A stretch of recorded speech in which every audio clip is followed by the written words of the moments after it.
Do we think that we're going live on YouTube yet? Let's have a quick look and see. It always takes a little while. Oh, hello. Right, I see myself on my computer screen. See, it always takes a little while. I hear myself too. Hello. Hello, everybody in the future. Right, let me just go to Discord. Streaming live now. Righty. I bet Shmara turns up in the next 5 seconds. I know she's around. Come on in. Come and give me some moral support doing my thing. Do I need to post my channel? Let's just post my channel in the Discord. Just general faffing around at the start of the stream to give people half a chance to join in. Yeah. Boink. Let's put that there. And welcome, welcome. Aetherdrift is the new thing, isn't it? We're all here because Aetherdrift dropped today. The set went live. I think it dropped on Facebook like mere minutes earlier or something like that. And I think that's been a thing recently, hasn't it? We used to get the set a few days in advance, didn't we, on Facebook? In fact, I always used to do the set reviews from Facebook, didn't I? Because then whenever I'd close Facebook, it would forget where I was. But now I can do it from in-game because it's been released in-game. So, yes, so it's out. Haven't had much chance to look at it. Obviously, I've seen the spoilers that we have from the content creators. Just one thing, Webcore. I don't like to keep bringing it up. You know, I don't want to embarrass you guys, but it seems like you've forgotten to send me a preview card again. Now, listen. Actually, you know, I think that's enough of that joke for today. Normally, I do a bit more of that joke, but I had like a really good joke that I was going to do this time. Yeah, I thought what I might do this time is I'd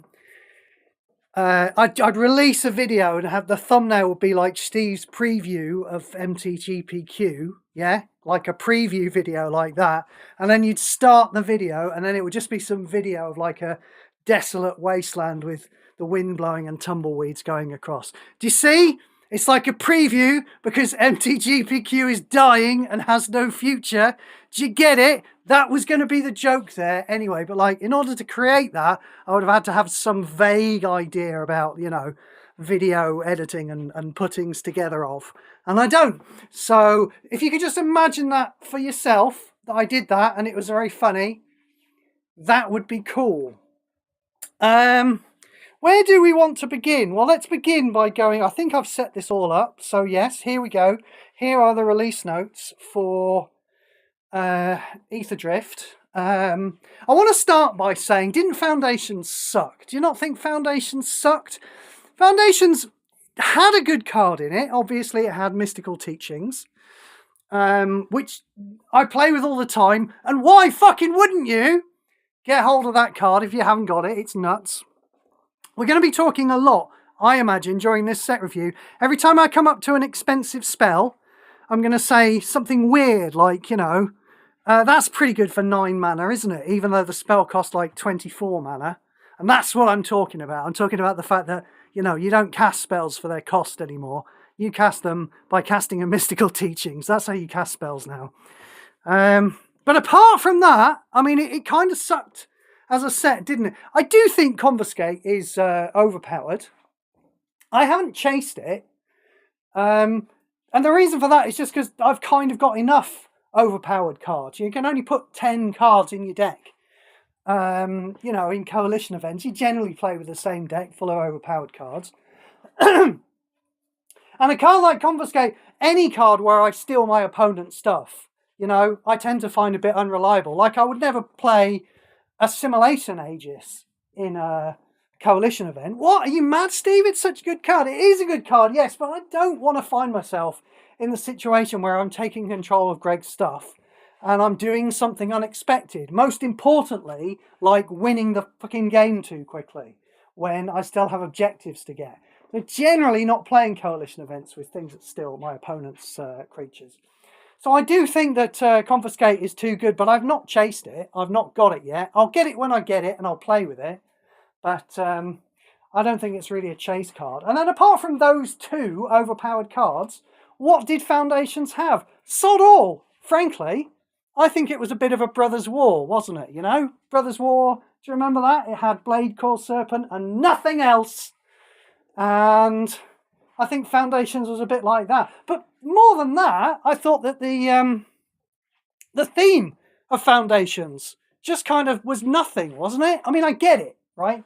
I get it. They're watering down every passing minute. Wizards of the Coast are watering down the theme of MTG by having all the characters dress up as pirates or cowboys or the wacky racers, right? I get it.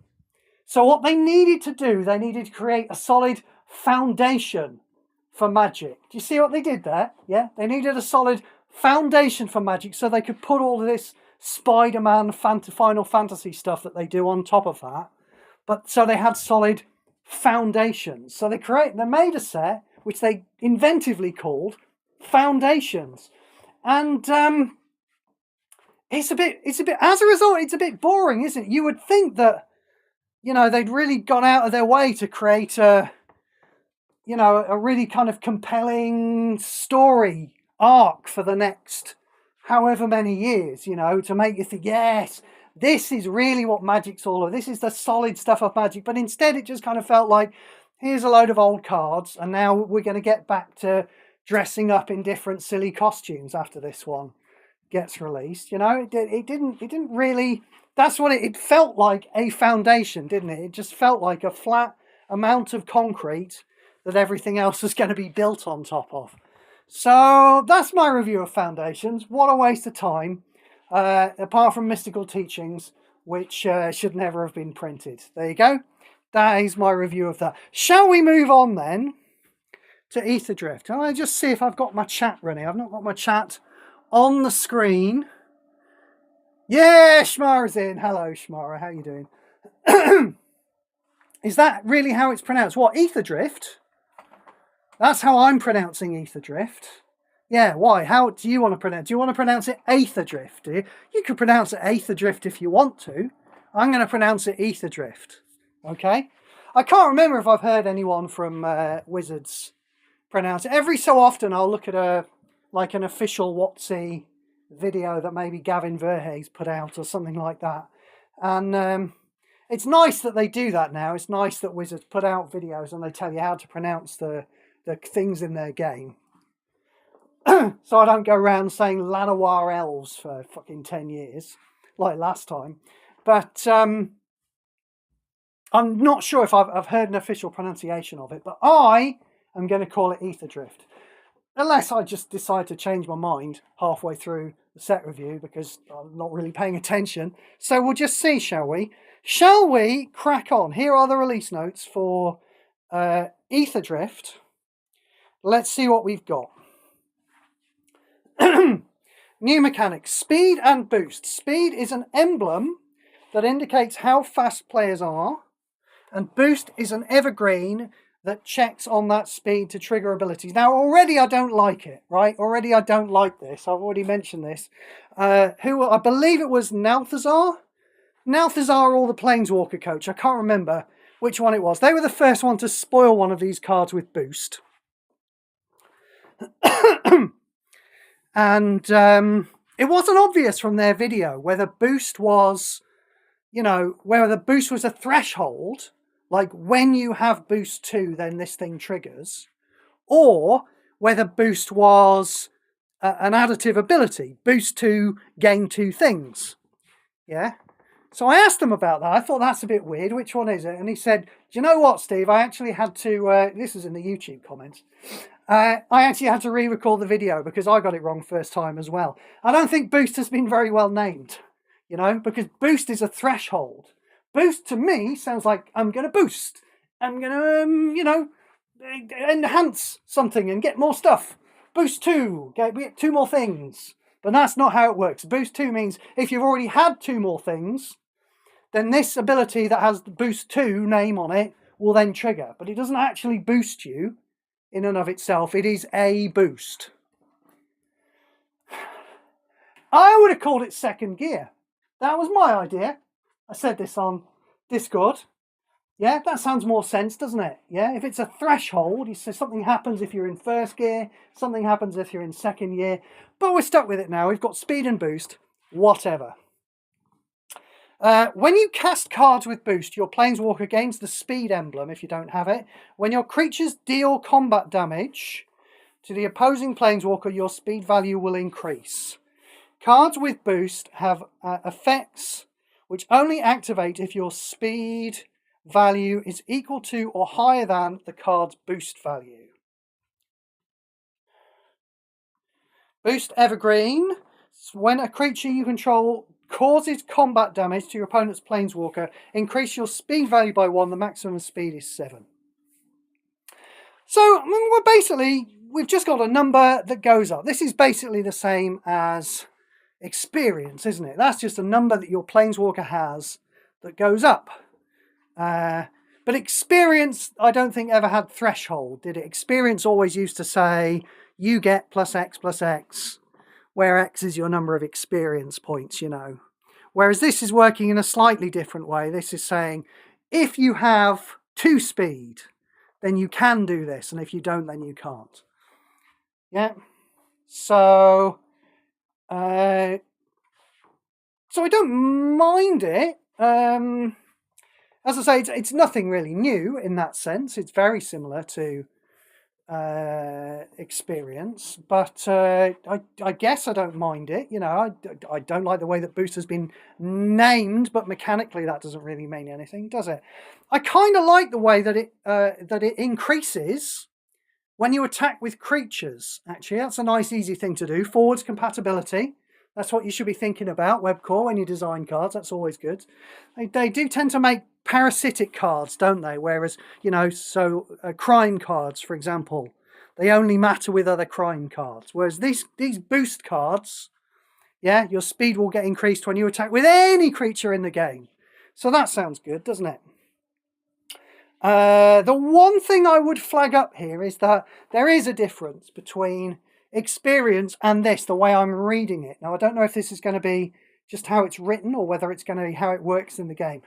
With, you know, experience and devotion, if you have any of those cards in your deck, your planeswalker starts with the emblem, don't they? And it starts ticking up straight away. What this says is that when you cast cards with boost, your planeswalker gains the speed emblem. So it looks like you're not going to start increasing with speed by attacking with creatures until you've played a boost card, which is a shame because boost is going to want you to have speed. If you've got a card with boost 2, yeah, you can't get to boost 2. You can't increase your speed to 2 until you've played a card with boost. Now, I don't know if that's actually how it's going to work.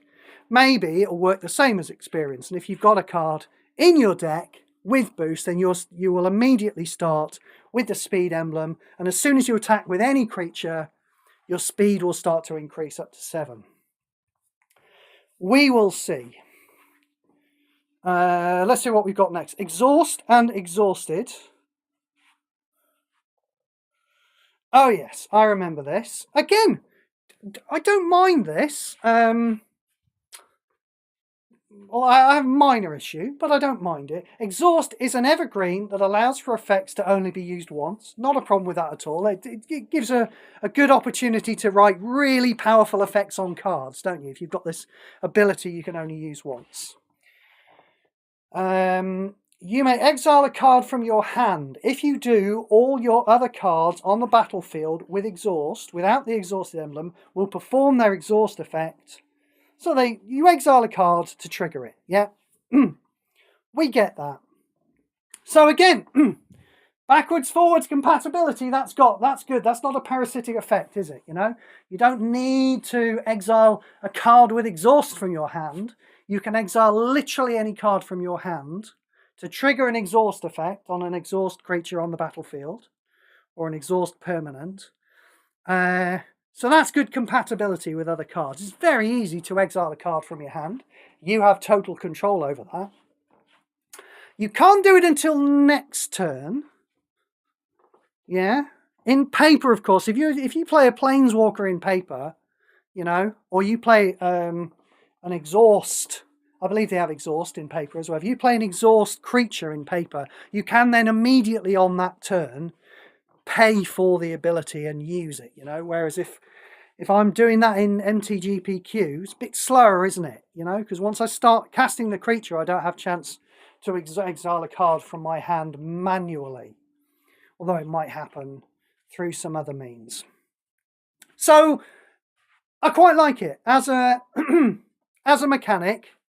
You know, I like the way it's nicely compatible with other cards, lots of other cards. My concern is, and this is quite a small one, but we'll see. It might turn into quite a big one when I start playing with it. My concern is that I exile a lot of cards from my hand. Yeah? Now I think, I don't know how you all feel out there in the television land, I think that you cannot play this game if you're just relying on the one card that you draw every turn. Yeah? Every turn you draw one card, and that's not enough, generally.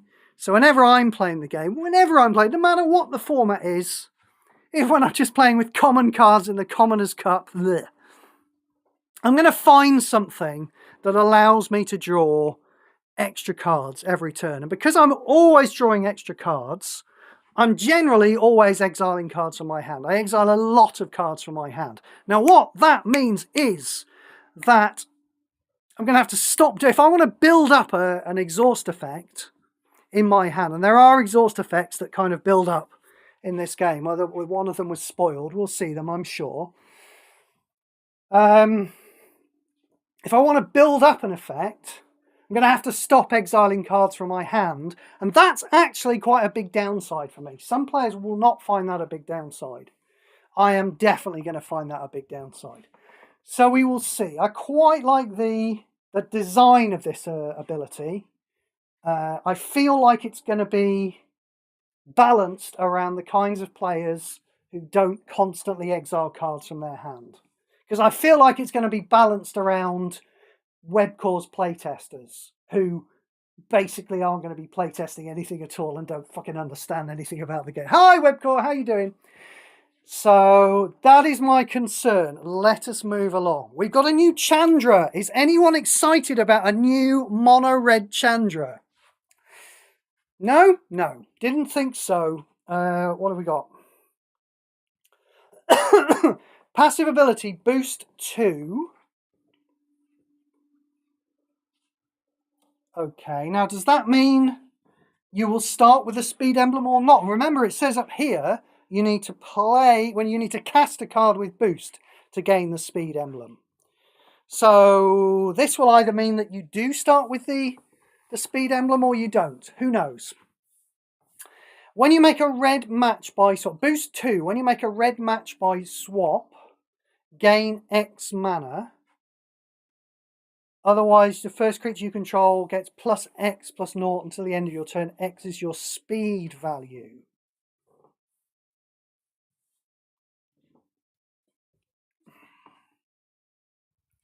Okay, so we're either going to have the speed emblem or not.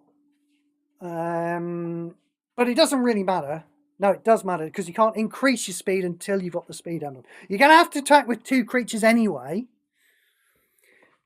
I think we're going to have to assume that you're going to start with the speed emblem. You're going to have to attack with 2 creatures anyway, and then every turn you make after that, if you make a red match by swap, you gain X mana, and that's your speed. That's okay, I guess.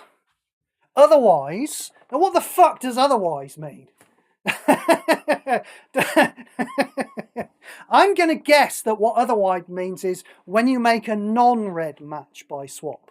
But it could mean any number of things, couldn't it? But I'm going to assume that means when you make a non-red match by swap, your first creature gets plus X plus 0. I mean, I'm not excited by that.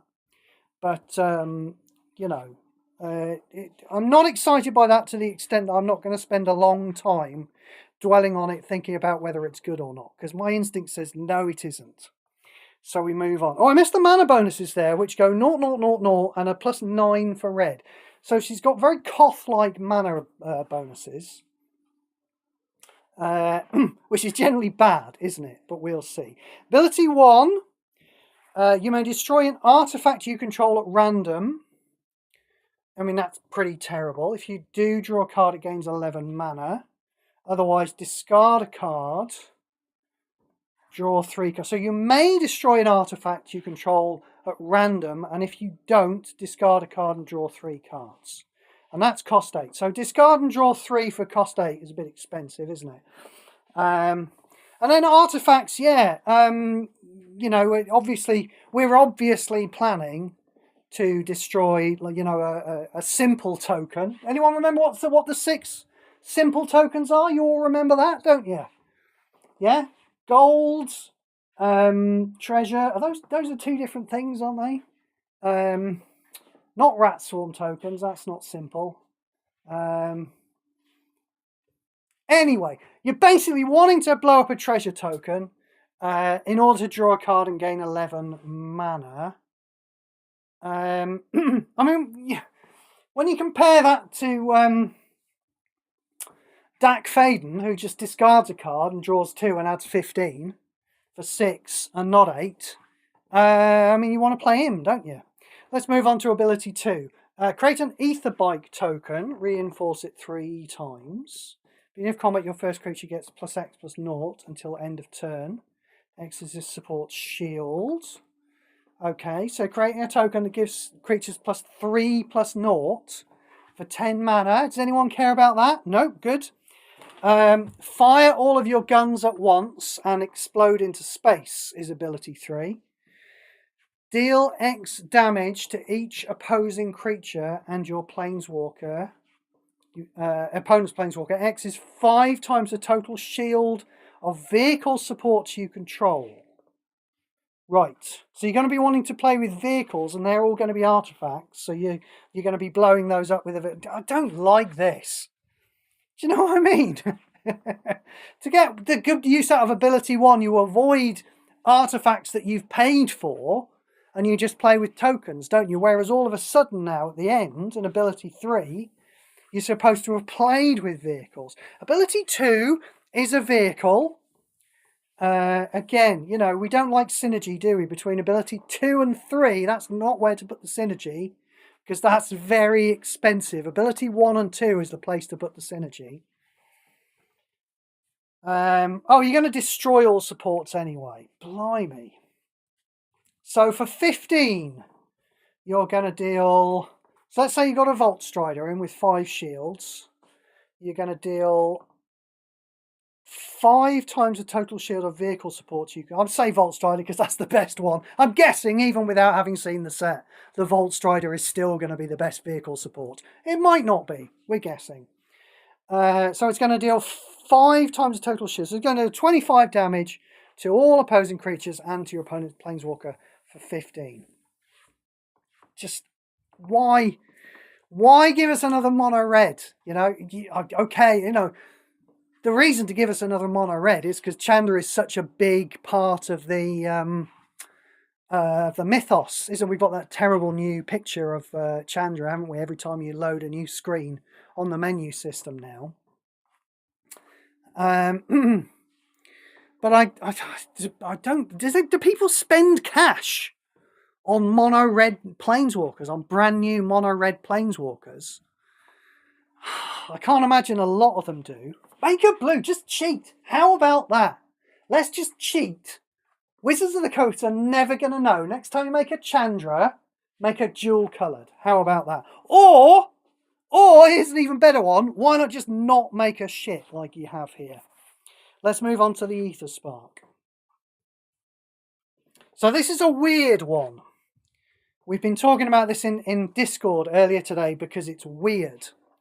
And it looks like it's pretty bad, but even if it's absolutely bottom tier, it could still potentially be the second best colourless planeswalker in the game, couldn't it?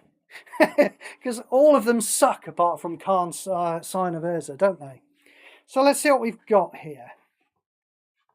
We've got +2 mana abilities across the board, but we don't generate any loyalty. So we've got a new thing now here that we haven't had before. You're just not generating loyalty from matches. Yeah, passive ability. Can't gain loyalty from gem match. At the end of your opponent's turn, if you don't control a creature with holding the Aetherspark emblem, your first creature gains the holding the Aetherspark emblem. At the beginning of your turn, if you don't control a creature with holding the Aetherspark emblem, you can't activate loyalty abilities this turn. That seems like a very long-winded way to say you can't activate loyalty abilities without a creature in play, doesn't it? Doesn't that seem like a very long-winded way to say that? That's what I would have done. Anyway, that's just me. You get paid by the word, of course, Webcore, don't you? I was forgetting that. So it's important for you to print as many meaningless words on cards as possible, just like Octagon used to do. So ability 1 costs 0. All of the abilities cost 0 here. We're not gaining loyalty. So something is going to have to gain us loyalty.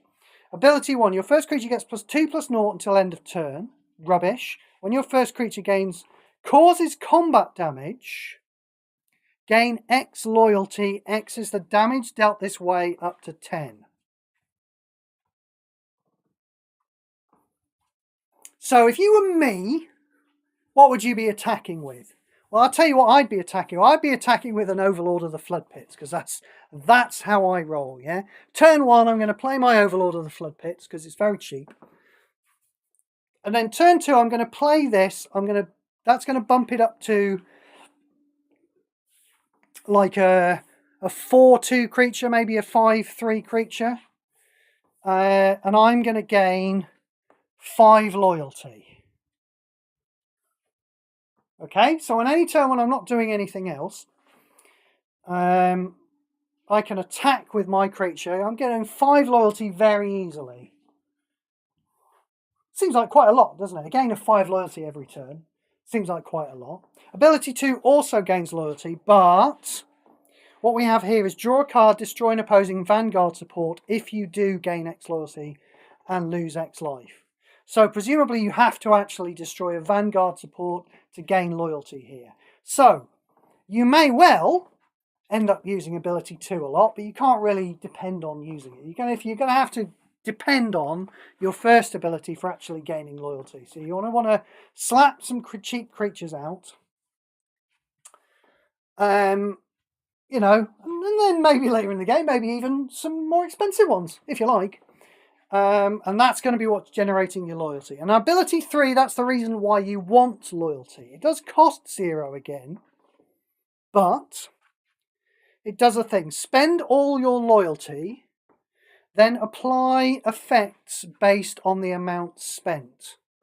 Now, when it says apply effects, it looks like it's going to do like all of them, isn't it? Like if you've got 30 or more loyalty, it looks like you're going to do all 4 of those effects, doesn't it? Which, to be honest, it would need to, I think, probably. Like, there's no point just destroying the first creature for exactly the point between 10 and 15 loyalty and no other point. Yeah, that would make it unreliable. So I think we can assume, since it says effects, I think we can assume it's going to do all of them. 10 or more loyalty to destroy the first opposing creature. So that's me having attacked twice with my Overlord of the Flood Pits.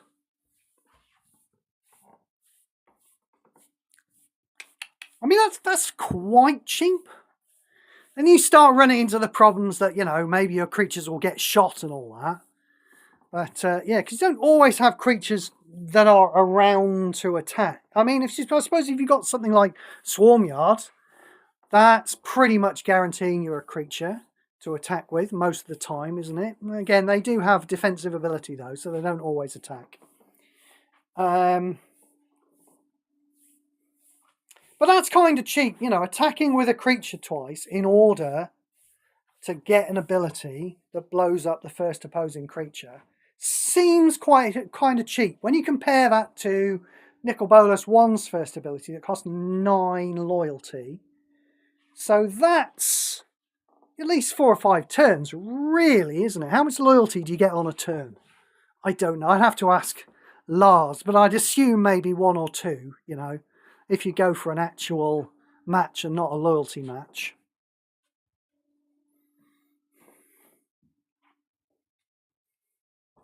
I mean, it does mean that, yeah, if you gain 0 loyalty from loyalty matches, the board is actually a bit crapper for you as this Planeswalker than it is for other Planeswalkers, isn't it? You know? Anyway, so 10 or more destroy the first creature, 15 or more destroy an opposing support at random, 20 or more gain 20 mana, 30 or more deal 30 damage to your opponent. I have no idea. Yeah, is this good? 106 life is a little on the low side. I mean, you've just got the problem here, haven't you? You're absolutely beholden with this guy to having creatures attack. You know? If Greg is in one of his moods when he's blowing your shit off the board, you haven't got creatures and you haven't got loyalty abilities then, have you?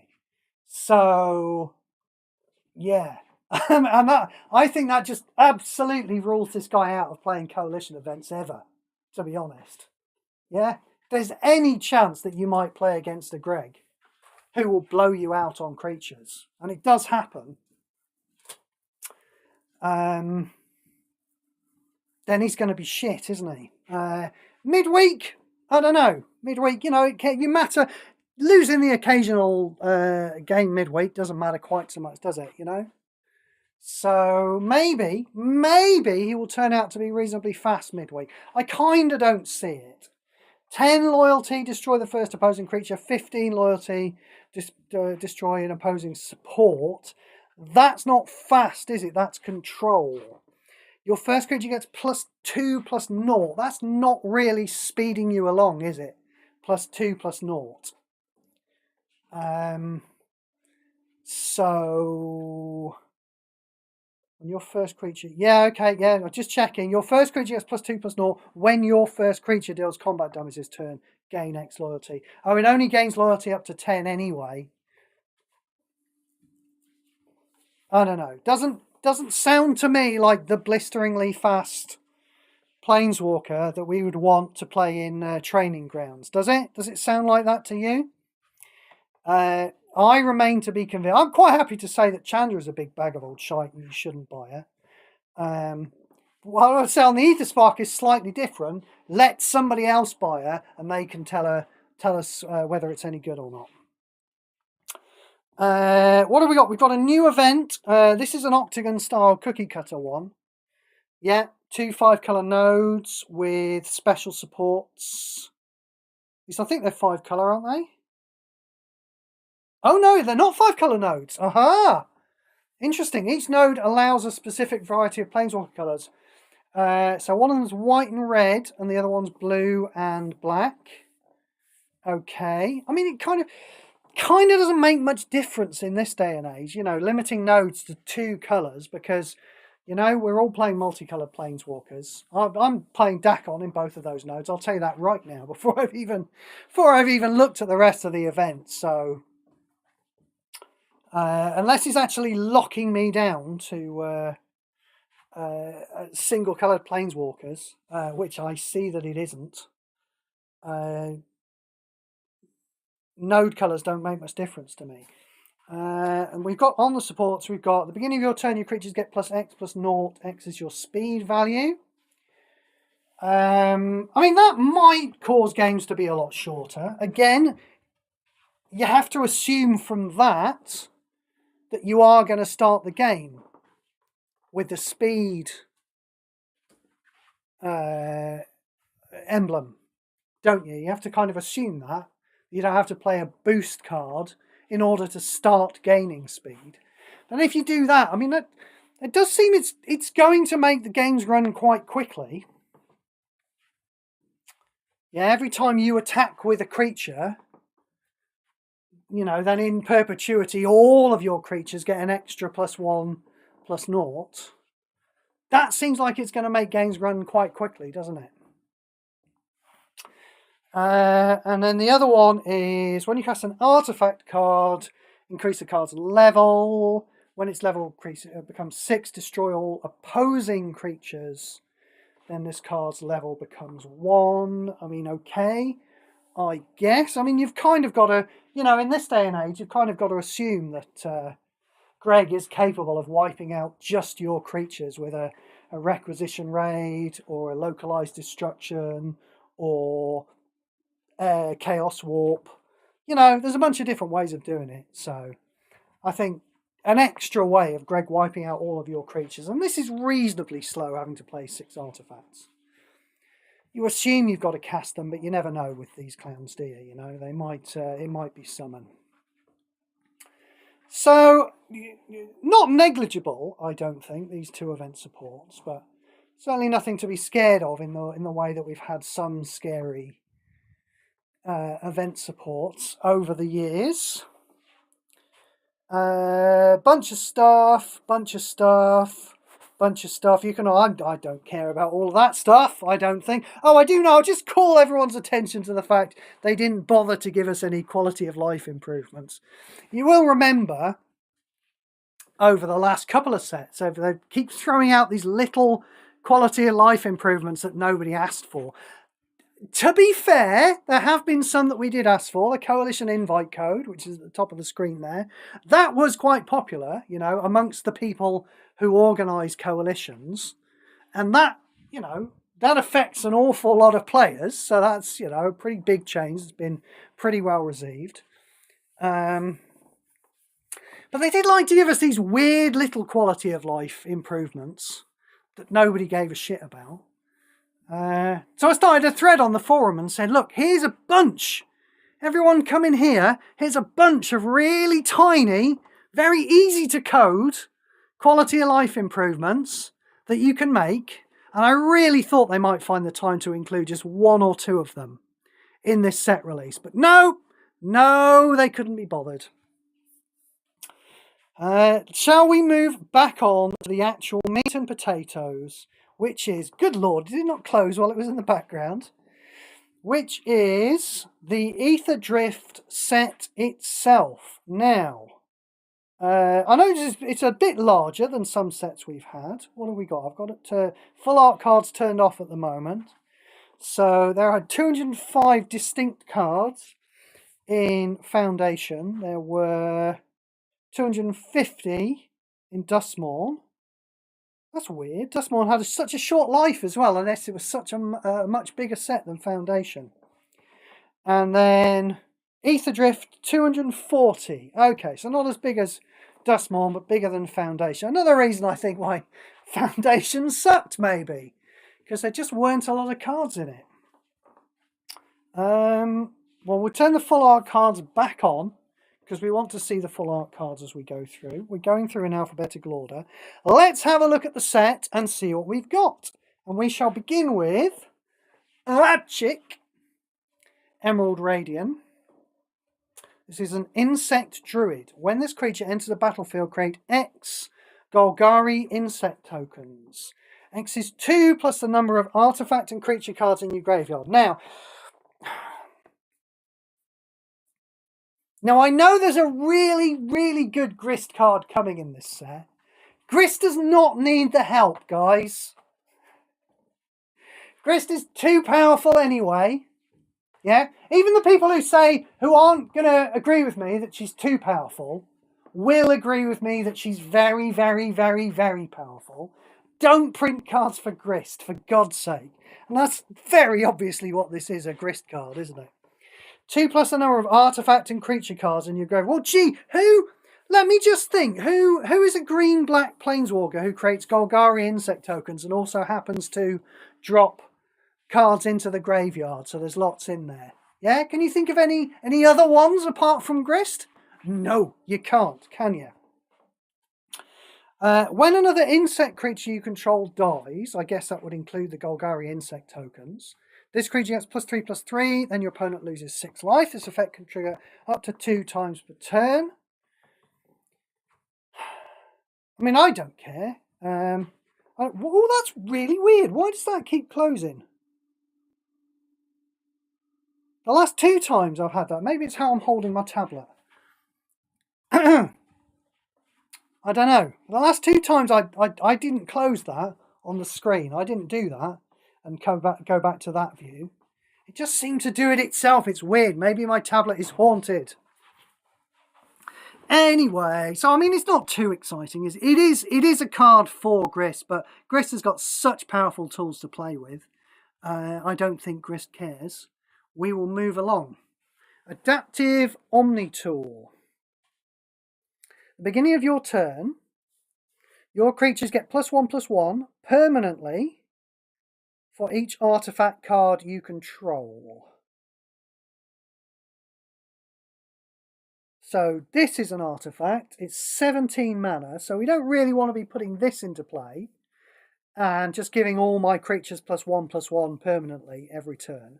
But it shouldn't be too hard to put, treasure tokens, clues tokens into play, giving all of your creatures a much larger boost than that.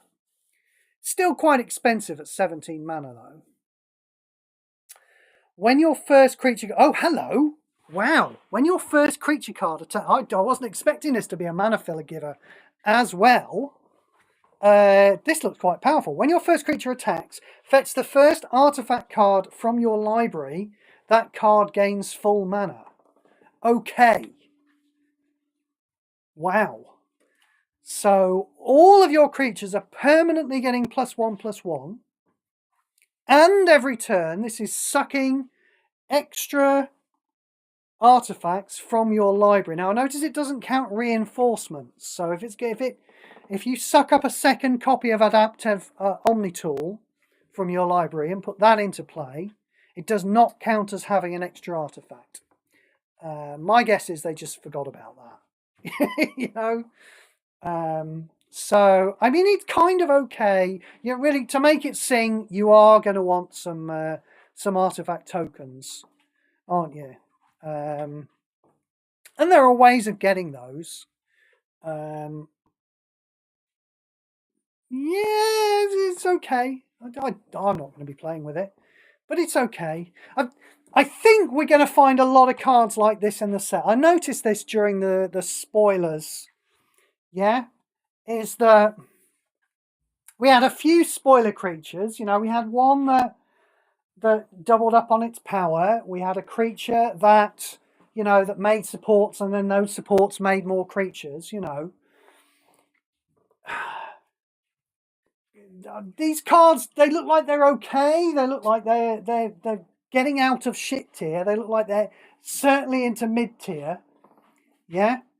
But they're not going to excite us at the top of the game, you know. We're at the top of the game. I'm sorry, but we're playing with things like Requisition Raid, you know, having a wide variety of different things and having to build up your power on the board by putting Adaptive Omni Tool and some more artifacts and some creatures into play. Because that's the bare minimum you need for this card, really, isn't it? You need this and some artifacts, even if those are support tokens, and some creatures. And while that's happening, and you know, Greg might potentially be playing with his Requisition Raid and his Chaos Warp. So certainly for coalition events, we're in a state at the moment. I'm in a state at the moment where everything needs to work on its own, really. You know, I don't want to build up a board state just to have that state completely dashed by a single Requisition Raid. Everything needs to work on its own. Everything needs to be an Overlord of the Flood Pits, basically. So, and I just think we're going to find a lot of cards like that, actually, in this set. That's what it looks like to me, is that, you know, I'm not prepared to put this all the way down in shit tier. This does a lot of things. We are fetching free artifacts from our library in a mana filler giveaway, even though some of them are going to be more Adaptive Omni Tools, so that won't mean anything. I mean, I suppose you don't immediately cast it, do you? Because your first creature attacks, so you would get an adaptive Omni tool. That puts it into your hand, so you can save that for later if it gets blown up. I'm still not particularly excited, you know. I've had plenty more things to say on this general subject as we move on, so let's move on. Adrenaline Jockey. When your opponent casts a card, deal 2 damage to your opponent. This effect can trigger 3 times a turn. Fuck it! Have it trigger as many times a turn as possible. Why not? Doesn't really matter, you know? Nobody's really going to be hit a huge number of times by this. Combo players, they like to play with things that will blow things off the board if they're going off. Yeah, just have it. I don't see what's wrong with having this trigger an infinite number of times.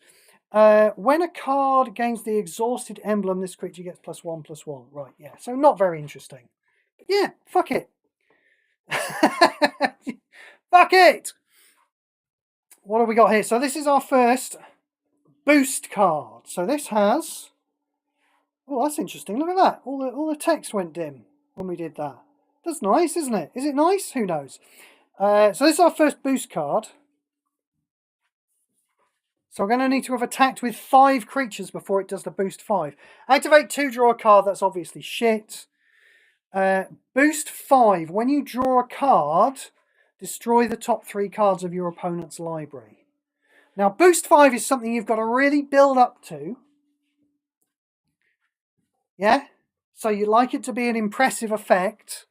And this is not an impressive effect. This is not how to make cards that showcase your new mechanic, guys. Aetherflux Conduit. Oh, look at it. We've started with a few masterpieces, haven't we? When you cast a spell card, I feel like this is going to be gaining us some mana, maybe. When you cast a spell card, it increases cast level by X. Yeah.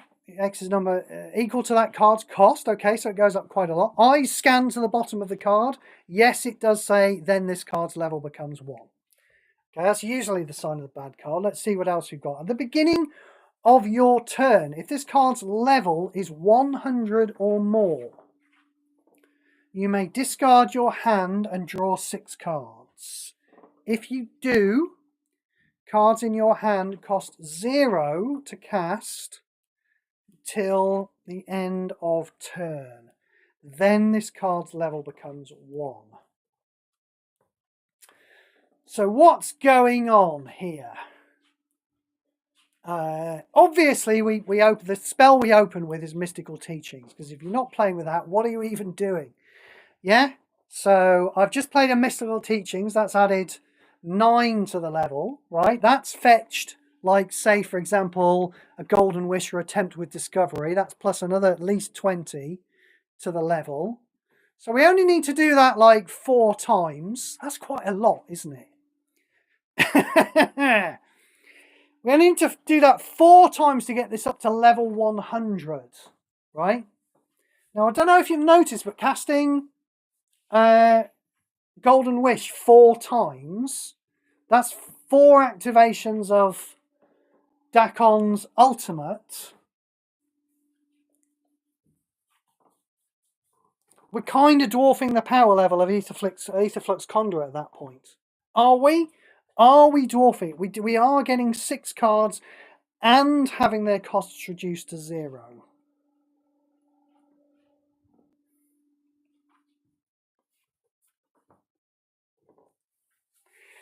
Having to think about this set. It's interesting, isn't it? You know?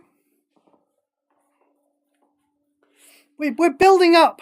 Again, I don't like the basic idea of, you know, having to put this on the board and build it up when I could just play a Chimil, you know, and immediately start getting some value from it. But, you know, some players like to build things up. Again, you know, I guess it's okay, isn't it? I guess it's okay. I guess it's not, like I say, not my style as a spike. But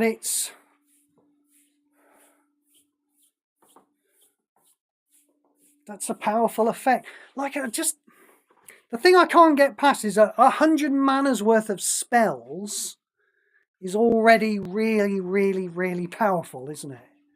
You know? And I just wonder if you're the kind of player who has access to 100 mana's worth of spells, if you need this at the end of it. That's what I'm thinking. Because that's no good as you're going along. I don't know, maybe people will really like this. It's interesting. Maybe people will really like it. It is, I'm sure, not necessarily for me. Etheric Amplifier. At the beginning of your turn, convert 3 gems to one of the colours of your greatest mana bonuses. Now, this is... I was going to say this is what I'm here for. I'm not really here. I'll be honest. I'm not really here in this set to see what there is that costs a lot of mana. Because there's not much room left in my decks for things that cost a lot of mana and are pretty broken. Yeah? I've got some cards that are very, very broken and cost a lot of mana. I'm really kind of looking out for the cheap things. So this is a good land. We don't normally get lands that are quite this good. Unfortunately, because of the weird way that Webcore have given us lands, though, you know, even though most lands are not this good, we already have a bunch of lands that are better. All of the clue lands are just better than 3 gems. And Cryptex is converting 5 gems. But there is more on the card. That said, there's more for me to say about this. They've murdered conversion lands. I think conversion lands should be a staple of the game, but Webcore have kind of murdered them by printing desert. And oh yes, I do play desert all the time. I don't run into it a lot. I have run into it though. People do play desert out there, and why not? It's a really good card. You can play around desert by playing things like Swarmyard instead of gem conversion lands. In fact, that's exactly what I do. So desert's not as hard to play around as something like, you know, Ensnaring Bridge I thought at the time might make a splash, didn't it? But it's too hard to play around. Desert's not that hard to play around. And it's kind of murdered conversion lands, so I just tend to steer clear of conversion lands, to be perfectly honest. Should we finally read the rest of this card? Let's see what we've got. So we've got a decently costed land at 7 converting 3. Yeah, it converts to 1 single colour again. That's all really good. That's the kind of stuff we would have looked for in the past. Converting to 1 single colour even works for multicoloured planeswalkers. We like that template. We've got boost 3. At the beginning of combat on your turn, your first creature gets +X+X. X is the number of creatures and reinforcements you control, up to 15. This is doubling up on your 1/1 tokens, isn't it? Boost 3. I mean, that shouldn't be too hard to attack 3 times if you've got creatures, should it? What is wrong with my turn? I'm just going to turn my screen off a second and give my tablet a good wipe, because I feel like there's probably something sticky on it from maybe when I had a sandwich. I'm back again. So we've got a decent land, but, you know, one that, like most everything else, gets shut down by desert these days. And then we've got some creature enhancements. I mean, it's all right, isn't it? It's not terrible. And I've got to say again, whereas I'm always playing around desert coalition events. I'll play with conversion lands midweek. Hello, who's in? Hello, Gideon. Yeah, I think that's Gideon, isn't it? Hello, Gideon. Gideon's in the chat. Welcome in. We're just having a look at this land that would have been good back in the olden days, but doesn't look so good to me just quite at the moment. But it's okay. I won't mind playing with it. But does it deserve to be a masterpiece? I mean, you shouldn't make lands. You should make the cards that, you know, that make it easier to cast your spells. They shouldn't have a really high rarity. They're the things that make the game more fun, you know? I mean, sure, make the silly things that let you cast your entire hand for free. They could be masterpieces. But the cheap things that just give you a bit more mana to play more cards and have more fun. I don't think they should be at this kind of high rarity. Anyway, if I get it, I'll play with it. Obviously, I'm not chasing it. We move on. When this creature dies, destroy an artifact card your opponent controls at random. Right. Very low power. Afterburner Expert. Exhaust. Now, so exhaust, we are exiling a card from your hand, and then it can only work once. So this creature gets +4/+3. So this is, in effect, an 8 mana, 8 power creature, which is above the curve, isn't it, for what we usually get. Is that good enough? It seems like no. It seems that card, like that effect isn't good enough. There's more. When a card you control performs an exhaust effect, this card is in your graveyard. Return this card to the battlefield under your control. Now, I like Sproggers. I'm on record as saying I really love creatures that come back out of the graveyard. This one's going to depend on other exhaust effects being good. I mean, this is absolutely the highest of high shit tiers, isn't it? You know?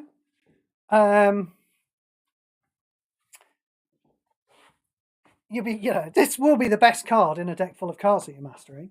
Well, okay, maybe mid-high shit tier. Maybe not god-high shit tier. But, yeah, I feel like we're not going to see enough exhaust. It's possible. I always hope beyond hope. When I see a card like this in a set, I always hope beyond hope that there will be another card that, you know, that they're both good cards, and then the synergy will allow me to put this into an actual deck and actually play with it. But, you know, at the end of the day, it's just a fat creature, isn't it? It doesn't have anything like lifelink or anything. All it does is deal damage to your opponent.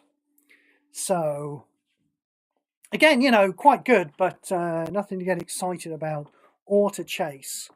Which, yes, I'm very much feeling is going to be our motto for the set. What do we have here? 14 mana 8/8. Right. With Cycling 6. Now, Cycling 6 seems to be what everything has in this set. They seem to have just kind of decided that Cycling 6 is the amount that it should cost. That seems a bit on the high side for me. I mean, yes, we've run into problems in the past when everything's had, you know, Cycling 1 and Cycling 2, but that's not necessarily been a problem with the cards themselves, has it? That's more been a problem with the cards that trigger when you cycle the card. Yeah, that's been a problem with New Perspective. I want to say New Perspectives was one of them, and Unpredictable Cyclone was one of them. You know, I think it's more a problem with the cards built around the cycling cards rather than the fact that the cards themselves had cheap costs.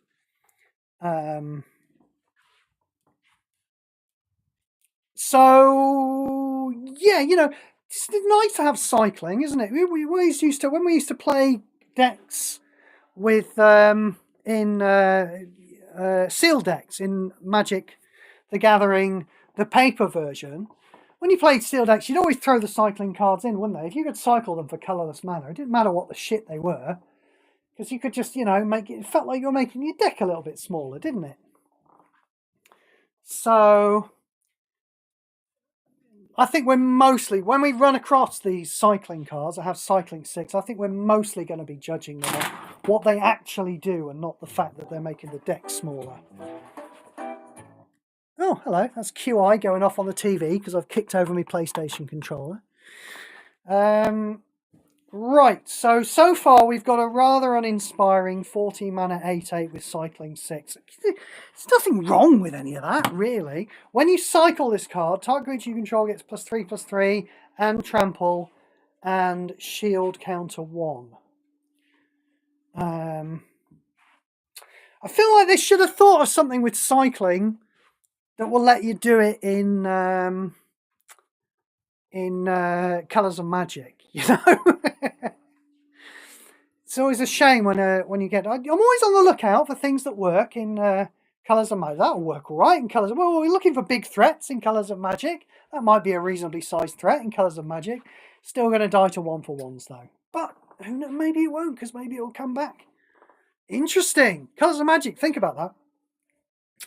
Where the hell was I? Yeah, I was just saying it's a shame cycling doesn't work in Colours of Magic. Come up with something, Webcore, make a mechanic that's a bit like cycling, but we can use it in Colours of Magic. Thank you. So overall, this is a rare. I mean, I guess it's a... You can tell it's a rare because it's better than an uncommon would be, but it's only making me as excited as an uncommon would have. We moved on. Air Response Unit. Crew 2. Can I say at this point how happy I am that it looks like we don't have Pilot in this set. What was Pilot from? I don't even remember which set Pilot was from.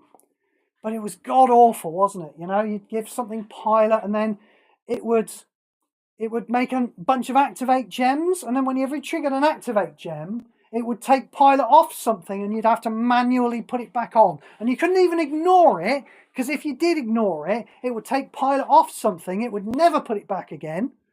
You'd have no chance to put it back again, and it would make your equipment or whatever it was considerably worse. So I really hated Pilot, so I'm happy to not have Pilot. Crew doesn't really do anything, does it? You know?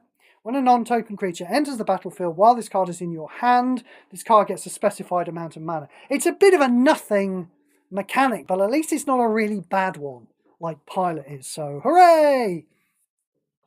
At the beginning of combat on your turn, your first creature gets +2/+2 and flying and vigilance. It's just a very, very standard equipment.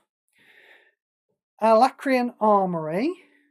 Your creatures get +0/+1 and gain vigilance. Right, that's obviously rubbish. Your first mount creature. Right, I'm just going to have to check if there are actually mount creatures. Oh, I bet there are, aren't there? Because we're having a race, aren't we? Yeah, so mount is actually going to be a thing here. I mean, I didn't think... I tell a lie, I did. There was a small part of me that did think that Webcore might have made a mechanic that was parasitic with an old mechanic that didn't exist in this set. I admit that. I did think that. But we have mounts in this set. But we don't care because this card sucks. We move on. Yeah. Jaguar. In fact, this is a mount, isn't it? This is kind of... He's got Battle Cat vibes, hasn't he? Saddle 1. So that's basically triggering off any creature at all, but not itself. At the beginning of combat, if this creature is saddled...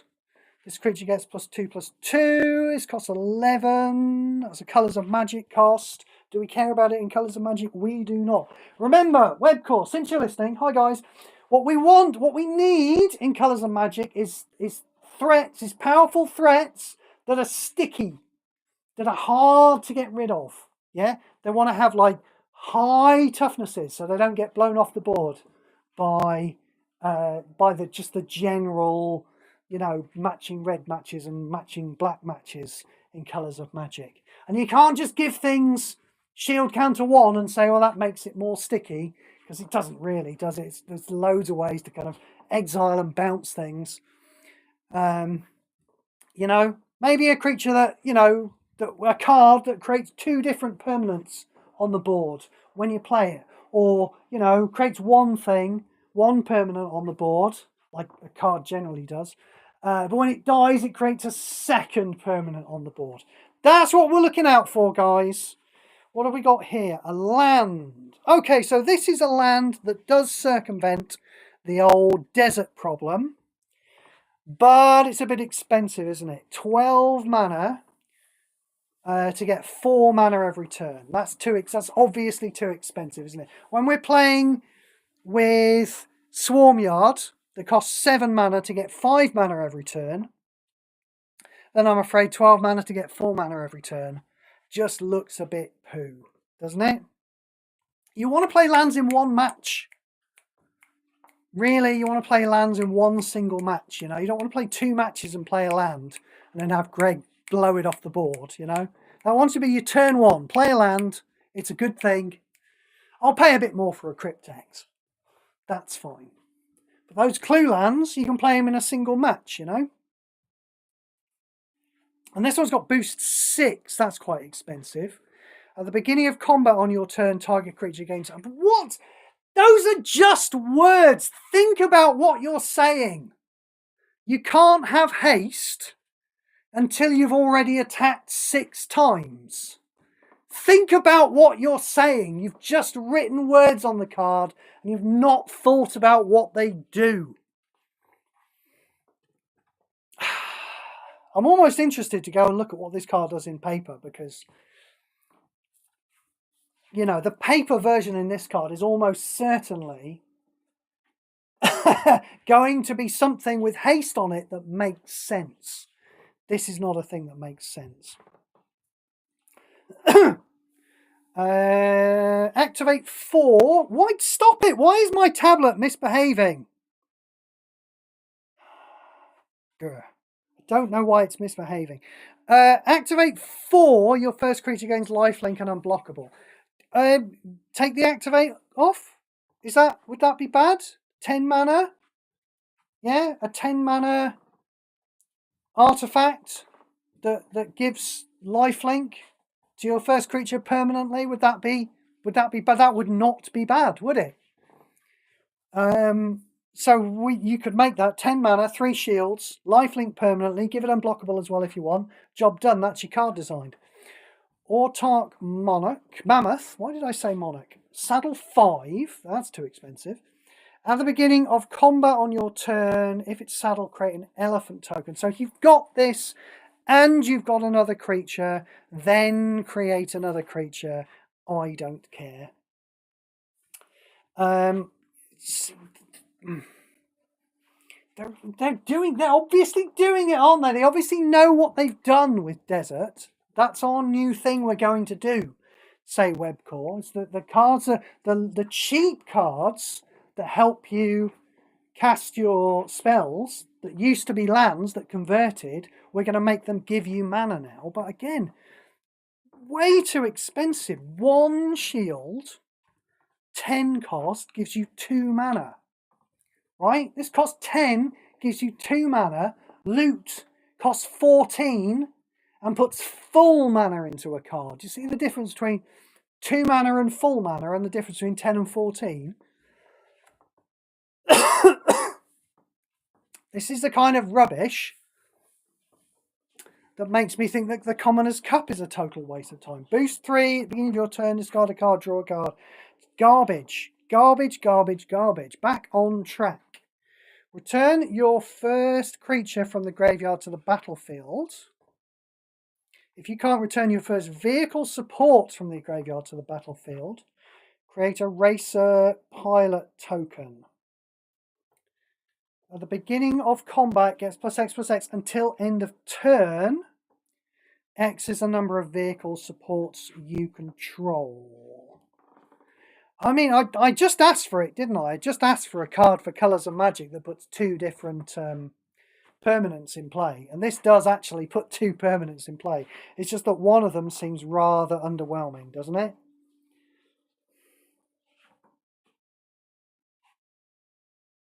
I mean, we do have a card, a Colours of Magic card right now that puts a card from the graveyard onto the battlefield. It's not powerful enough to play with, and I don't think creating a human pilot on top of that makes it powerful enough to play with. Basri, tomorrow's champion. We had this one spoiled, didn't we? So, cycling 6, exert. Now, does anyone else think it's a bad idea to put exert and exhaust in the same set? Just because they sound differently? No? Just me then. Okay. Exert 2. Do we remember what exert does? Let's check it out. Exert, of course, was a mechanic from back in, I want to say, Amonkhet is when it was first printed. Might have been Amonkhet or Hour of Devastation, one of those two. Activate a gem with a cooldown of X turns. So it's an activated gem, except activated gems just sit there forever being useless, whereas exert gems sit there for 2 turns. This one in particular sits there for 2 turns being useless and then pops on its own. So pretty useless, but slightly less useless than an activate gem. but not so that we care. Exert 2. So we've got a 2/2 creature. We can cycle it. Yeah, that's a thing. But we're playing a 2/2 creature, and then 2 turns later, or maybe if we get lucky, a little less. Remember, Exert 2 is just one single gem. So that's an activate 1 gem. So it's bad, even if it does pop after a couple of turns. Create 3 cat tokens. So we've got a 2/2, and then very slowly we make cat tokens. Nobody's going to be happy to open this card. This is not a build-around card. Nobody's going to be happy to open this card. It's going to be fine for mastery. Yeah? That's not a good yardstick for whether a card is worth printing, whether it's going to be less than soul-destroying for card mastery. And then when you cycle this card, your cat creatures get double strike. So you have to play this, and then you have to wait for some cat tokens to come out. Yeah? And then you have to get another copy and cycle it for 6 mana, which is as much as it costs.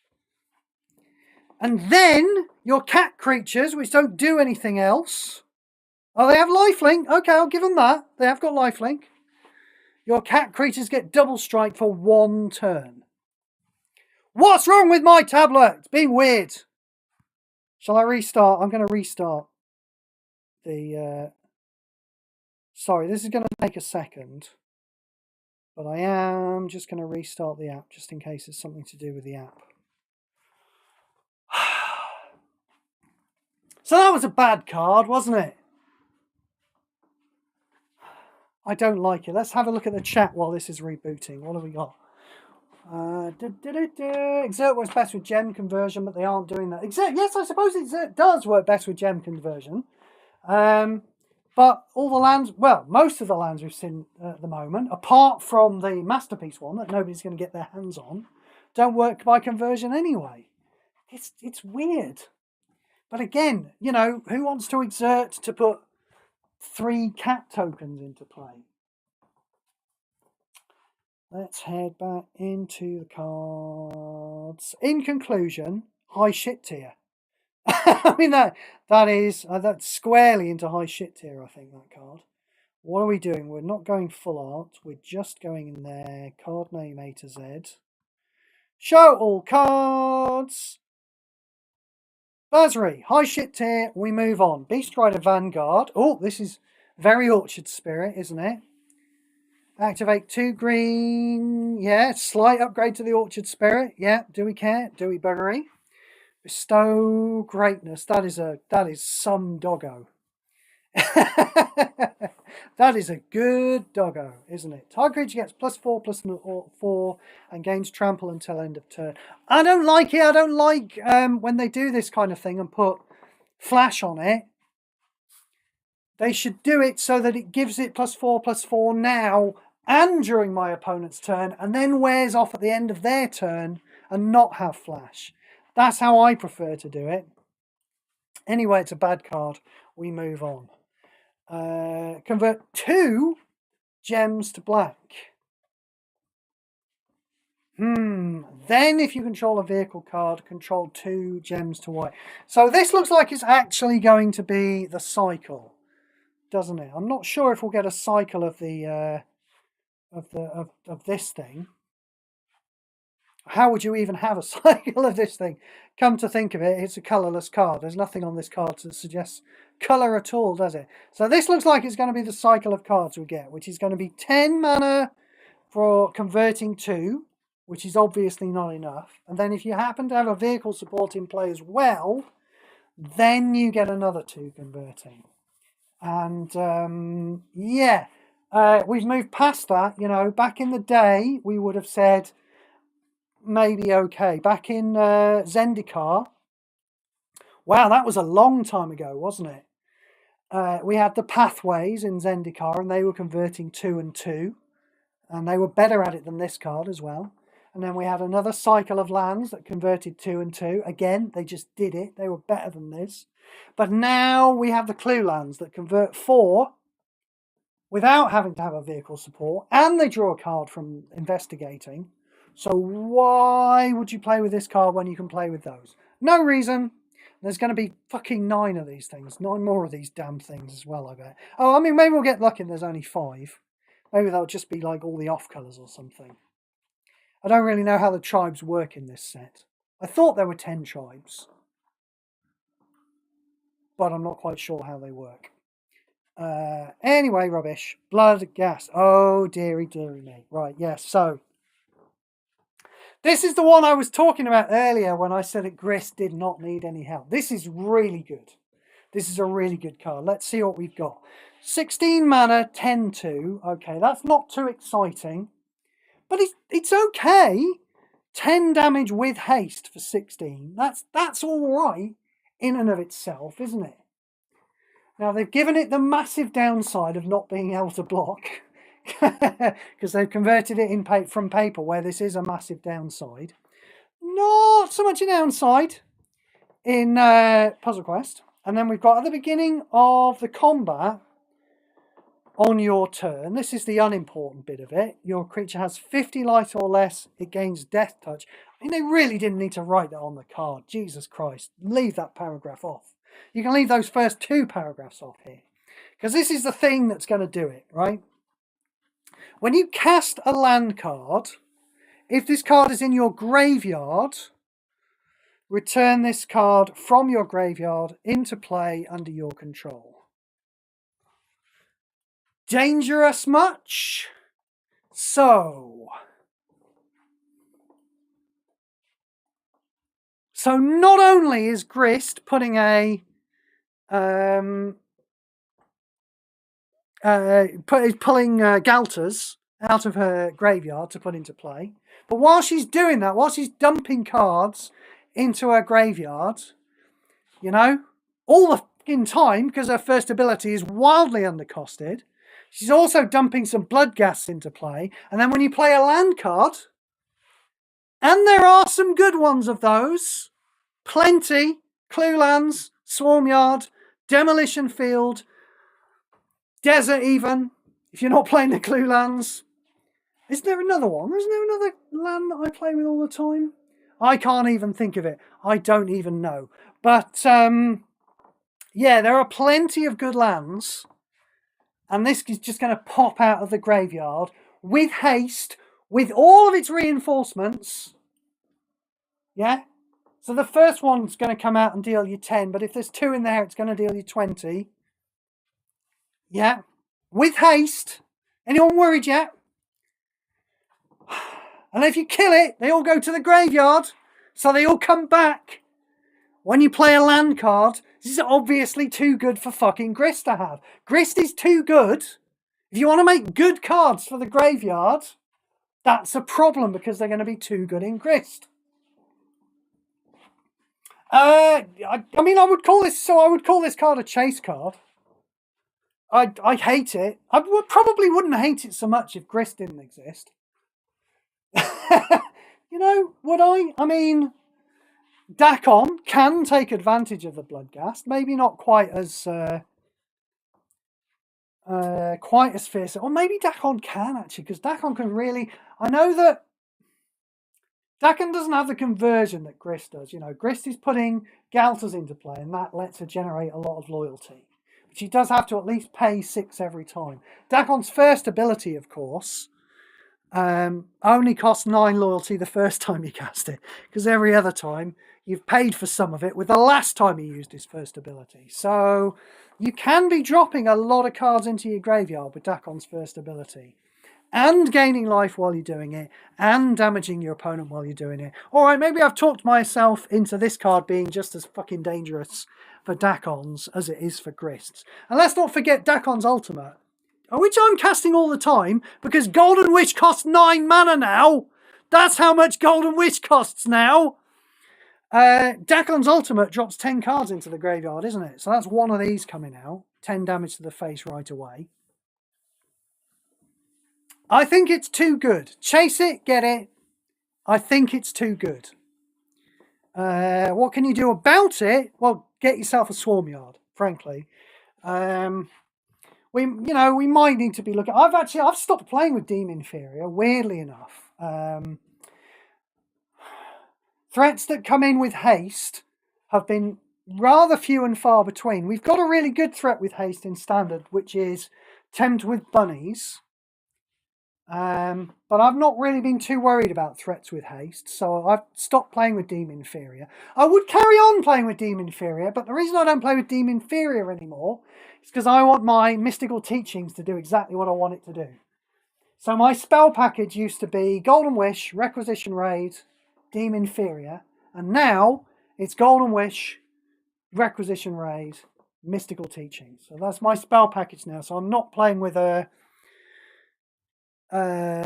flash removal, but something like this might make me think maybe I want to play with flash removal again. This does not have trample, and it will run into Swarmyard tokens.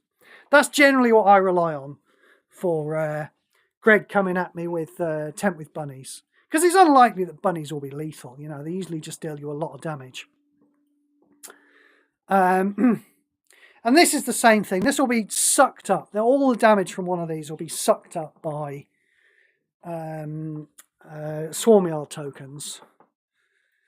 But yeah, be scared of this. And it might be time to think about packing flash removal in decks once again. What would worry me about this Bloodghast is that if I did hit it with a Deem Inferior, I'm pretty sure what's going to happen. If a stack of these are in play, let's say 4 Bloodghasts attack me for 40 damage, yeah? Now, I would worry that if I hit this with a Deem Inferior, and I think it works like this, then 1 copy of the Bloodghast will go on top of the deck, and then the other 3 copies will go into the graveyard. So the next time he plays a land, they come right back out again. Pretty damn scary. And that's, even before we start playing with Gather the Pack. Demonic Tutor is another copy of Gather the Pack. It's a scary, scary card. And, hey, it's time to talk about nerfing Grist again, I think, probably. We'll see how it goes. Grab it when you can. Boom Scholar. This is a Goblin Advisor. At the beginning of your turn, the first card in your hand with Exhaust gains 4 mana. Right. Not sure we give a shit about that, do we? I mean, there are cards that just give you 5. There's a loot, isn't there? There's a loot in the last set that costs 5 mana and just gives you 5 mana every turn. It's rare, slightly more rare than this, but I think I'll have 5 mana every turn and not 4 mana specifically into an exhaust card, please. And then it does an exhaust thing that we don't care about. We move on. Boommobile. The beginning of your turn, gain 3 mana. Again, this costs 13. You can pay 13 for this and get 3 mana every turn. Or you can pay 14 for loot and get a card full of mana every turn. It even puts that card into your hand as well. I mean, they've really only just started making these cards, really, haven't they? These cards that every turn give you some amount of mana, and they're overcosting them. And so, maybe we'll give them a little bit of a break. But why? Because, they had Swarmyard. You can't make Swarmyard and then make 1,000 cards worse than it because we're all going to play with Swarmyard instead. That's how it works. This is a problem with power creep, guys. Is all the cards that, might have been good one day, they aren't now because we've got better ones. Exhaust. Deal 10 damage to target creature or planeswalker. Then your first creature gets +6/+5. Right. Yeah, no, I'm not too excited. It's okay, innit? It's all right, I guess. It's reasonable. It's just you have to compare it to the raw power of loot, or even the raw power of slightly more expensive mana filler givers like the Dragon Hawk or even Cruel Claw. You have to, once you get up to 13 mana, you have to compare it to those cards. No matter where the subtle differences in the cards are, you're always going to go, well, I'm going to play with the raw power, thank you. We move on. Boosted Sloop. When this support's on the board, your first creature gains Menace. Well, don't do me any favours. Yeah, bag of crap. Boros Charm. This is interesting. Is this actually in... Boros Charm is in... it's from the original Ravnica, isn't it? I'm actually going to go over to my computer. I'm going to type Boros Charm into Gatherer. Just see if there's actually expansion, Gatecrash. It was in Foundations, apparently. That's weird. Yeah, we're getting it in Aetherdrift, but this was in, originally in Gatecrash. I knew it was originally in one of the Ravnica sets, and apparently they printed it in Foundations, but we didn't get it then. But now we're getting it as a masterpiece in Aetherdrift, which is weird. I mean, and this is not a masterpiece spell. This is an uncommon Boros Charm. The charms are supposed to be like small, cheap cards that have got great utility because they do a wide variety of things. I mean, obviously they've upped the power one of this one by making it do all the things rather than choosing one of the things. Oh, I guess we don't mind that. It's a rather odd pick to put in as a masterpiece. I mean, presumably there are no kind of masterpieces or whatever they call them, you know, special sheet cards in paper, so they're having to plunder old sets for masterpieces. But that thought, though, that makes me reasonably happy about the fact that maybe they can do this later in the year. We're next to 2025. It is.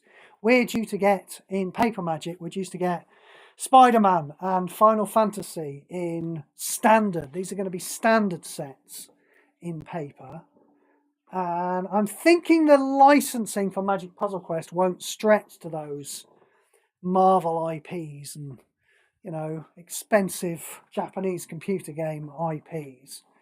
So I thought we could try and persuade Webcore maybe to re-release some of the older sets from Magic. And if they can do this, if they can just take Boros Charm, even though it's got no connection with the current set that's in, and just throw it into the current set, I don't see any reason why they can't just go, oh, we've decided instead of Spider-Man, we're going to give you all Innistrad. Yeah? There you go. Here's the original Innistrad. Not that Shadows of Innistrad set that you've already had in the game, but the actual Innistrad set that you've never had before. You can have that. Anyway, shall we have a look at what Boros Charm does? Deal 8 damage to each opposing creature and to your opposing Planeswalker. Right. Uninteresting, not enough. What's the correct amount of... what's the worst amount of damage you can do to anything in Magic Puzzle Quest is any finite amount of damage. Yes, that's correct. Well done. Creatures you control get double strike, and your creatures get shield counter 2. I mean, no. No. Yeah, do you know what I mean? Like, even the Johnnies aren't excited by this, because what the Johnnies are going to want to do is play with something like Another Round. Yeah? That's the type of card that gets Johnnies excited. You know, double strike. Yeah, they don't care about shield counter 2. They just assume all their creatures are going to survive anyway. A bit of extra damage in double strike on a masterpiece for 17 mana. No, we don't like it. We do not like it. 13 mana, return target creature to its owner's hand. Nope. Oh, I see, they put a little flash icon on it. Make it cost 11? Why not? No, actually, don't make it cost 11. I was just thinking, if they did make it cost 11, you know, you're getting round, you're casting 2 cards a turn limit in in Colours of Magic then, aren't you? But yeah, you're not really, because you still got to actually put mana into it. And anyway, Colours of Magic's got too many good control cards. We don't like bounce off. We move on. Brightfield Glider. Saddle 3. Blah, blah, blah, blah, blah, blah, blah. Brightfield Mustang. Saddle 1. Blah, blah. Oh, he gets +1/+1 permanently. Do we care? No, we don't care. Bright Glass Gear.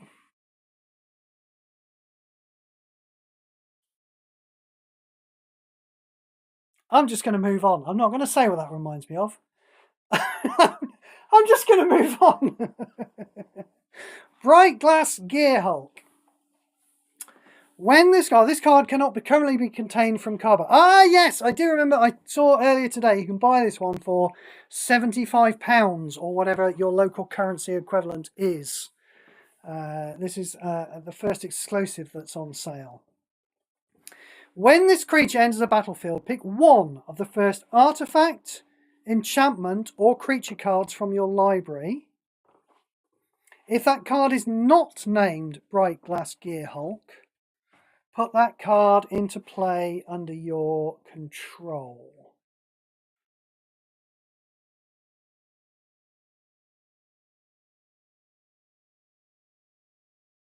It's okay.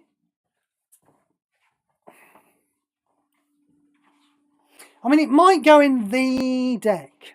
I've talked about the deck before. Let me just refresh everybody's memory, including mine, what that deck might be. It concerns me at the moment. We've got so many cards. We seem to be building up to a critical mass of cards that, like, when you play them, they fetch the next card in your deck and cast it, you know?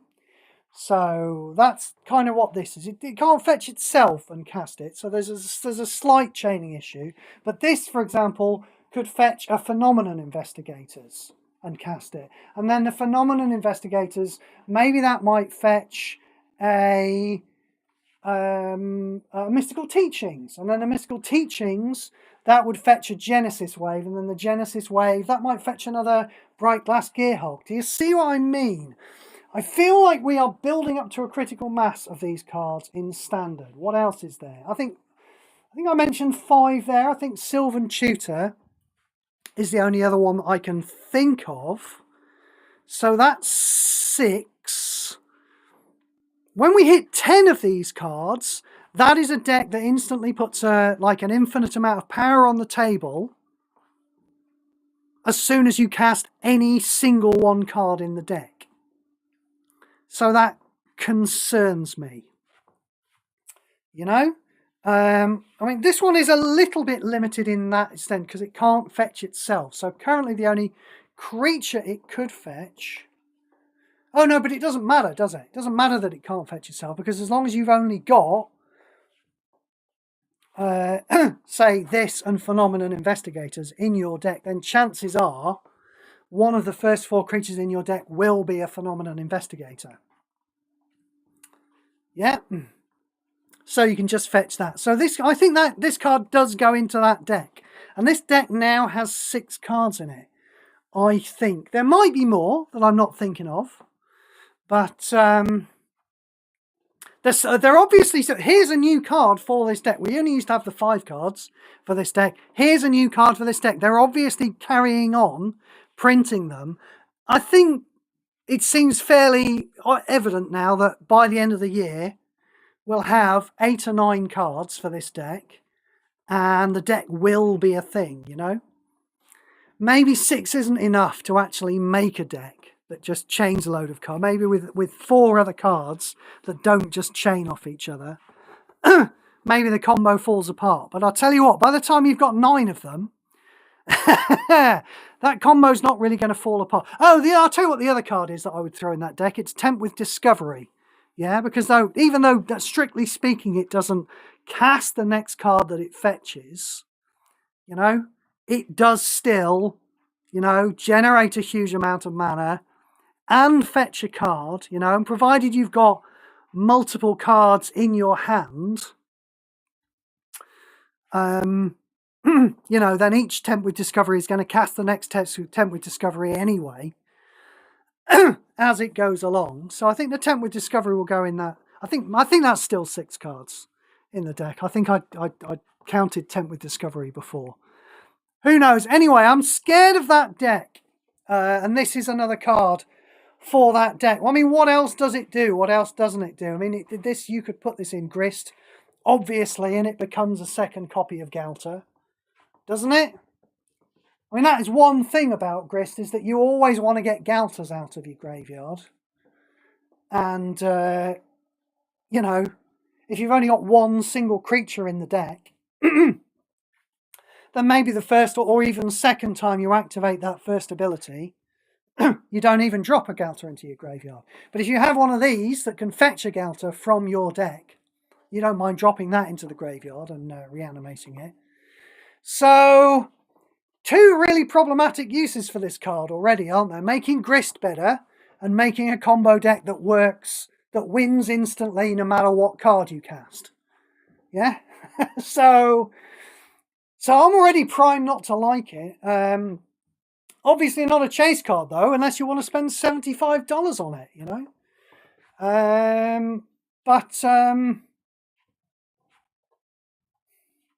Yeah, I mean, I guess that's all I've got to say about it, really, is it's a problematic boy. Let's move on. Broadcast Rambler. When this support enters the board, create a Thopter token. One Thopter token. Is that really all this card does?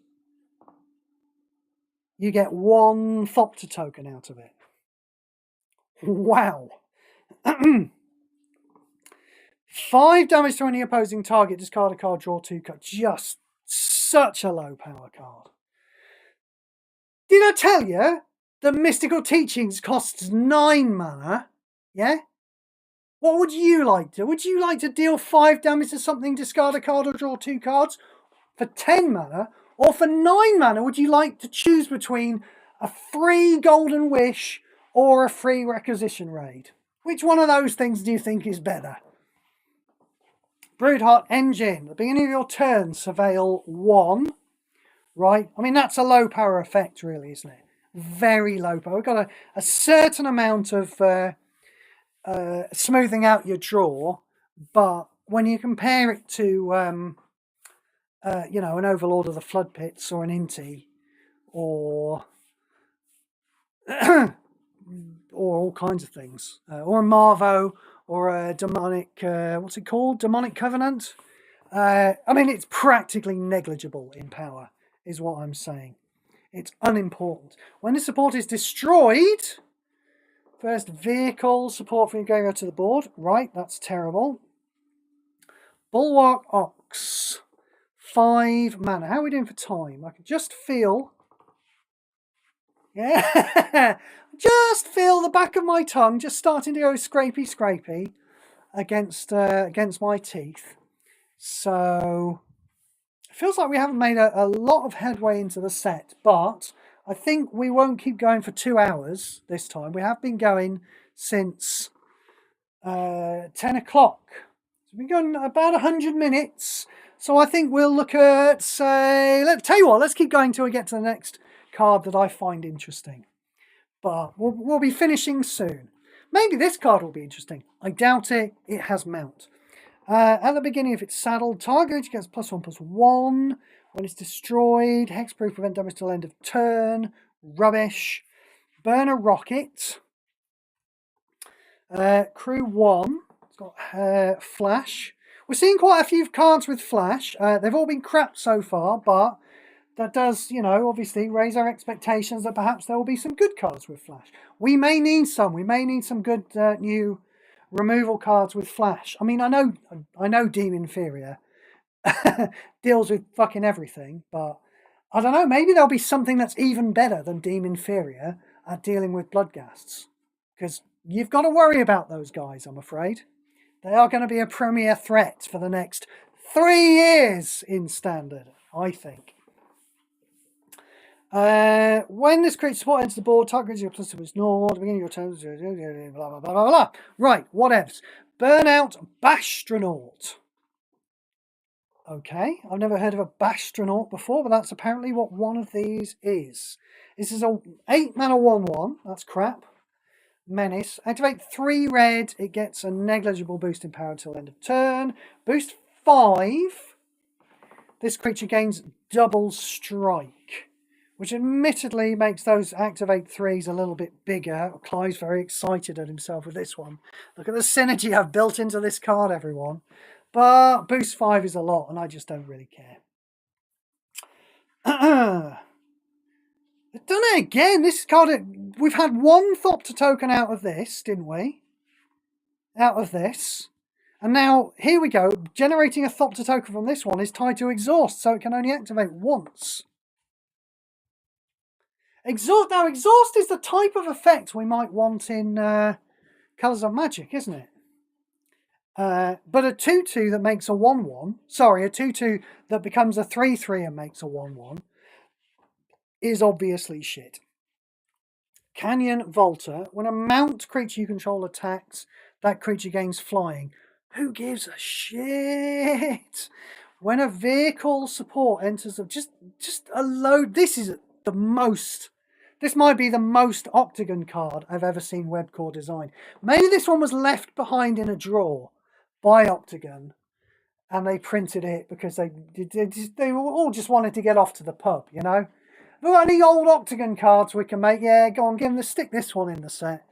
It's just full of words that mean nothing. That said, you know, 5 mana 3/1, that puts it at like mid shit tier, doesn't it? Maybe low mid shit tier, but getting towards mid shit tier, 5 mana 3/1. But don't forget, shit tier is still shit tier. Captain Howler. Oh, he's cool. This is a shark pirate. And doesn't he look the part? He looks very cool. I hope he's not terrible. 50 mana 5/4 ward. When you discard a card from your hand, your first creature gets +2/+0. When a creature you control attacks, draw a card. Yeah, that's not good enough, is it? We're in the days of mana filler givers now. Yeah, having a card every turn, even having multiple cards every turn, and not putting mana into them. Right? Why on earth are you going to play with that when you could get a card every turn and fill it full of mana? It's not going to happen. We move along. I'm going to have to cut this short soon. We're obviously not going to get to a good card, are we? What have we got here? 40 mana 4/2. When this card enters the battlefield, pick 2 of the first 4 mount or vehicle cards from your library, fetch those cards, and put them onto the battlefield. Ha! Psych! No, just fetch them and put them into your hand. It wasn't going to be any good. When a creature you control is buffed for the first time during your turn, reinforce that creature. I guess. I hate to say it, but there are Johnnies out there who are oh, I bet I could do something with that. I could play this in Pajami, and Pajami's always buffing creatures, isn't he, with things, and he's reinforcing creatures. But no, I don't like it. It's rubbish. Carrion Cruiser. That's a vehicle. It looks like a slimy, but it's got wheels. It's like a slimy bug thing, but it's got wheels. This is a Carrion Cruiser. When this support enters the board, destroy the top 2 cards of your library. Then return the first creature or vehicle card from your graveyard to your hand. Okay, that's all very nothing so far. The beginning of your turn, first creature gets +3/+2. Then create a zombie token. Right, not really powerful enough, is it, you know? Having something that creates a zombie token every turn, only if you've got a creature, yeah, is just weak sauce. Weak sauce, right. So, okay, so what we're going to do, it's the next, I was going to say the next one. I'm going to try and get all the way to this mythic. Okay. I might have to rush some things. What have we got here? 14 mana 5/4, cycling 4. Okay, so they're not all cycling 6. Interesting. When a creature or support is destroyed, if this card is in your hand, reduces cost by 1. Rubbish. Clamorous Iron. I bet we can get through these quite quickly. Cycling 3 now. Crew 1. Beginning of your turn, first creature +4/+1. Yeah, rubbish. Cloudspire Captain. When this card enters the battlefield, your mount creatures get +1/+1. Your vehicle supports get 1 shield. Your mount creature Attacks for the first time every turn. That creature has +2/+2. Yeah, rubbish. I mean, I hate it a little less. What was that other one? it's like giving something +X/X is at least a little better. Though it's even giving the mount creature +1/+1 permanently. It's rubbish, but it's just a little better than all that nonsense that was on the other card. Creature enters the battlefield, surveil 2, then create a racer pilot. Yeah, it's just low power. We just don't care. Cloudspire Sky Cycle. When the support enters the board, your first creature can flying, then your creatures get +1/+1. Right, just the one time though. Permanently, but you know, just the one time. So rubbish. Right, we're going to have to stop here. We're obviously not going to get to a good creature. Unless it's this one. When this creature enters the battlefield, return the first creature from target graveyard to the battlefield under your control. Okay, so this is a 12 mana 5/4 that is resurrecting a thing. Finality we had in the last set, didn't we? And it's not really a problem, you know. It just means you can't be endlessly kind of having things die and bringing them back. Once you've brought it back once, it gets exiled the next time it dies. That's not really a problem. From a spiky point of view, that doesn't really mean anything to me at all, you know. So, is this good enough? I don't think it is it?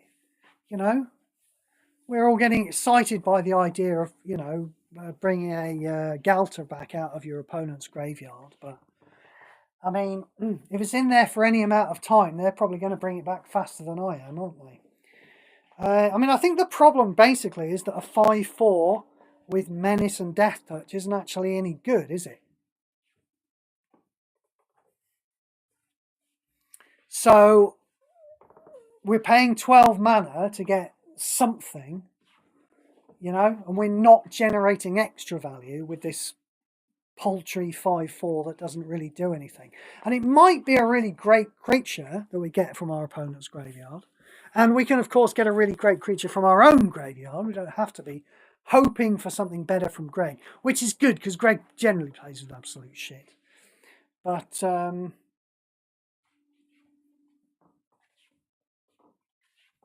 I just feel it's not good enough, to be perfectly honest. And you can drop things into the graveyard. What am I thinking? Obviously, it's a grist card, isn't it? This is another way to get more Galters back out of the graveyard, isn't it? Yeah? You play this. Yeah. Because it's when it enters the battlefield, you don't have to cast it. So basically, this is shite for everybody else, but pretty good for Grist. Hooray! It's good that Grist is getting such a boost in power with this set, isn't it? Because she was really struggling before. We'll have a look at the alt art. Yeah, I don't really rate the alt art. It's colourful. I'll give it that. It's all like graffiti, isn't it? It's colourful. So I think we'll call it a night for part 1. I've not found anything very exciting apart from the old scary thing. Yeah, I don't remember seeing anything apart from that. I suppose we should be keeping an eye out in the future for the Gear Hulk, which is a problem. Bloodghast will be the thing. I wonder if it's in the latest Elite booster. I'll tell you what, if it is, I'm going to go and get it straight away.